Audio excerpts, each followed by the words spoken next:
हम सुल्तानगंज से आ रहे हैं, गंगा जी के किनारे से।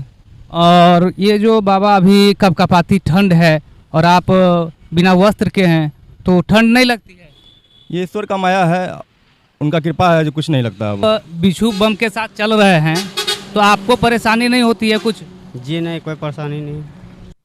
अभी मैं मौजूद हूं बाबा धाम देवघर में। मुझे यहां एक ऐसा शख्स मिला है जिसको जानकर आप सब दांतों तले अपनी उंगलियां दबा लेंगे। जी हां, बात कर रहे हैं निहाल सिंह का। उम्र 27 वर्ष, घर सहरसा बिहार का रहने वाला है। तपस्वी के बारे में बहुत सुने होंगे आप लोग, लेकिन इस शख्स के बारे में जब आप सुनेंगे तो बड़े से बड़े तपस्वी इनके सामने फेल हो जाएंगे, क्योंकि इन्होंने अभी तक का जो सफ़र तय किया है वह लगभग 110 किलोमीटर का सफ़र बिच्छू बम बनकर तय किया है। वो हम आपको आगे बताएंगे। अभी तक जो सफ़र इन्होंने तय किया है वह पैरों के बल पर नहीं बल्कि दोनों हाथों के बल पर तय किया है। इनका दोनों पैर आसमान की ओर लहरा रहा होता है और दोनों हाथ जमीन पर टिकाकर हाथ से चलते हैं। इनके इतनी बड़ी तपस्या का बीड़ा उठाने के पीछे का कारण जब आप जानेंगे तो जानकर आप सभी हैरान रह जाएंगे। निहाल सिंह बताते हैं कि इस प्रकार का तपस्या का बीड़ा उठाना मेरे पिताजी का जीवन से जुड़ा हुआ है। पिताजी को लीवर की बीमारी हो गई थी और डॉक्टर ने कह दिया था कि अब यह ज़्यादा दिन नहीं बचेंगे। तभी निहाल सिंह के मन में द्वादश ज्योतिर्लिंग बाबा बैजनाथ का ख्याल आया और उन्होंने बाबा बैजनाथ से मन्नत मांग ली कि अगर मेरे पिताजी को इस बीमारी से ठीक कर देंगे तो मैं दंड प्रणाम करते हुए बाबा मंदिर जाकर जलाभिषेक करूंगा।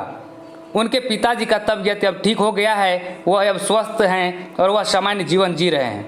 निहाल सिंह 4 जुलाई 2023 को सुल्तानगंज से जल लेकर देवघर के लिए यात्रा शुरू किए थे और निहाल सिंह सोमवार 1 जनवरी 2024 को बाबा धाम पहुंचकर बाबा बैजनाथ का पूजा अर्चना किया और अब देवघर से ठीक उसी प्रकार से दंड प्रणाम करते हुए बाबा बासुकीनाथ धाम के लिए निकल चुके हैं।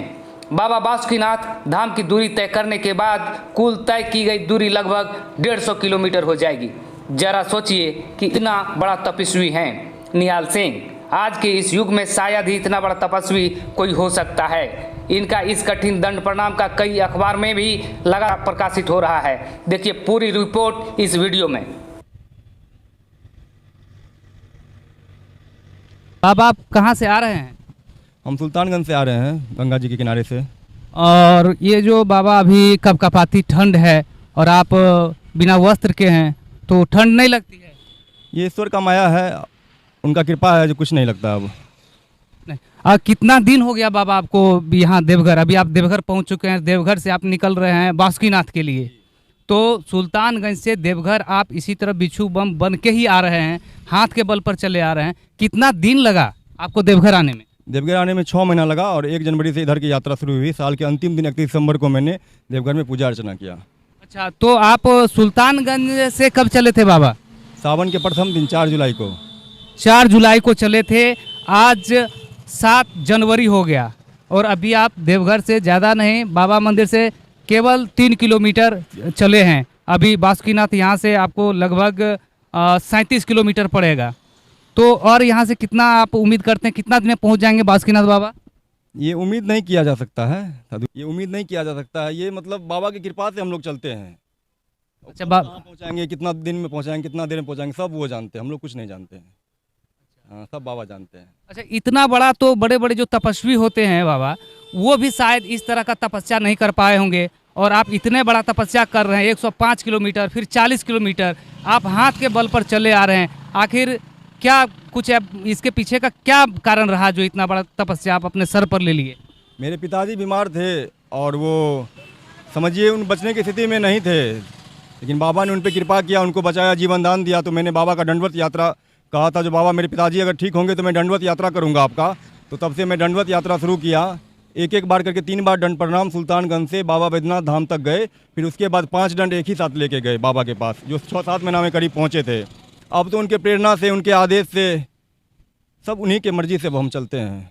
अब तो अपना कोई मर्जी नहीं, सब बाबा करते हैं। बस एक तरह से कह लीजिए, जो बस हम एक तरह से कठपुतली हैं, बाबा नचाते हैं, हम नाचते हैं। तो अभी पिताजी क्या ठीक हैं? हाँ, पिताजी मेरे अब पूर्ण रूप से स्वस्थ हैं, उनको अब कोई दिक्कत नहीं है, कोई भी परेशानी नहीं है। वो पूर्ण रूप से स्वस्थ हैं, जैसे हम हैं, आप हैं, उस तरह से हैं। बाबा आपका अपना नाम बता दीजिए और कहाँ के रहने वाले हैं वो बता दीजिए। मेरा नाम हुआ निहाल कुमार सिंह, मेरा घर सहरसा हुआ और समस्तीपुर आतापुर कुंडल मेरा ग्राम हुआ। समस्तीपुर आतापुर कुंडल मेरा ग्राम हुआ। हाँ। अच्छा, तो आप देख सकते हैं बाबा कितना बड़ा तपस्या कर रहे हैं और जा रहे हैं, और जो इनका मन्नत था वो मन्नत अब पूरी हो गई ना। वो मन्नत अब पूरी हो गई। अब उनके कृपा से, उनके आशीर्वाद से उनके मार्ग में चलते हैं। जी, धन्यवाद। अच्छा, और आप कुछ जो देख रहे हैं आपको कैमरा पर, उनके बारे में कुछ कहना चाहेंगे आप? हाँ, उनको जरूर कहना चाहेंगे। जो हमको अभी देख रहे हैं, सुन रहे हैं, उनको मैं यही कहना चाहूँगा, जो विधि के विधान को भी बदला जाता है, ये कभी नहीं सोचिएगा जो हाँ मेरे भाग में ये है, हमको ये नहीं मिला, वो नहीं मिला। आप अपना कर्म करते रहिए बिना फल के चिंता के। देखिए, आपको जो भी है कुछ भी बदल सकते हैं आप अपने कर्म से, अपने तपस्या से, अपने समर्पण से। तो अपने आप को समर्पित कर दीजिए, प्रभु में समर्पित कीजिए, या जो कार्य है आप उस कार्य में समर्पित कर दीजिए। आपको एक दिन सफलता दूर से ही तो एक दिन आपको सफलता जरूर मिलेगा। इसलिए जीवन में कभी मत टूटिए, कभी मत हारिए। रोज़ एक नया प्रयास कीजिए खुद को जगाने का। जीवन में एक दिन सफलता जरूर मिलेगा आप लोग को। कभी मत सोचिए जो मेरे भाग में ये है वो है, नहीं। हर कुछ को बदलिएगा समर्पण से। ईश्वर प्रसन्न होंगे, सब कुछ बदल जाएगा जीवन में, विधि का विधान भी बदल जाएगा। जय महादेव। जय महादेव।